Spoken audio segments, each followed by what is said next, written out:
England పర్యటనలో ఉన్న భారత క్రికెట్ జట్టుకు కోలుకోలేని దెబ్బ తగిలింది. బ్రిస్టల్లో జరిగిన 4వ టీ20 మ్యాచ్లో ఇంగ్లాండ్ చేతిలో భారత్ 9 వికెట్ల తేడాతో ఘోర పరాజయాన్ని మూటకట్టుకుంది. ఈ ఓటమితో 5 మ్యాచ్ల సిరీస్ను మరో మ్యాచ్ మిగిలుండగానే 3-0 తేడాతో ఇంగ్లాండ్ కైవసం చేసుకుంది. భారత జట్టు వరుస ఓటములపై లెజెండరీ క్రికెటర్ సునీల్ గవాస్కర్ తీవ్ర స్థాయిలో మండిపడ్డారు. ఈ మ్యాచ్లో టాస్ ఓడి మొదట బ్యాటింగ్ చేసిన టీమిండియా నిర్ణీత 20 ఓవర్లలో 7 వికెట్ల నష్టానికి కేవలం 158 పరుగులు మాత్రమే చేయగలిగింది.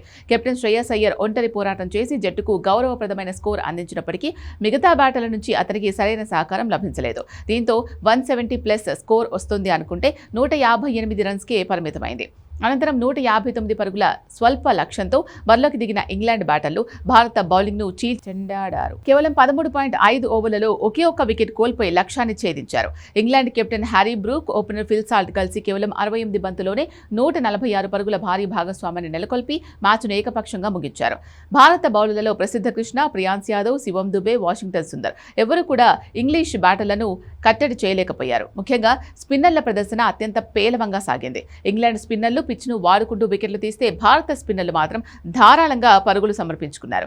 వాషింగ్టన్ సుందర్ వేసిన ఒకే ఒక్క ఓవర్లో హ్యారీ బ్రూక్ ఒక 6, 4 ఫోర్లతో ఏకంగా 19 పరుగులు పిండుకున్నాడు. అటు బ్యాటింగ్లోనూ కేవలం 5 పరుగులు మాత్రమే చేసి నిరాశపరిచిన సుందర్ను జట్టులోకి తీసుకోవడంపై నెటిజన్లు సామాజిక మాధ్యమాల్లో తీవ్రంగా విమర్శిస్తున్నారు.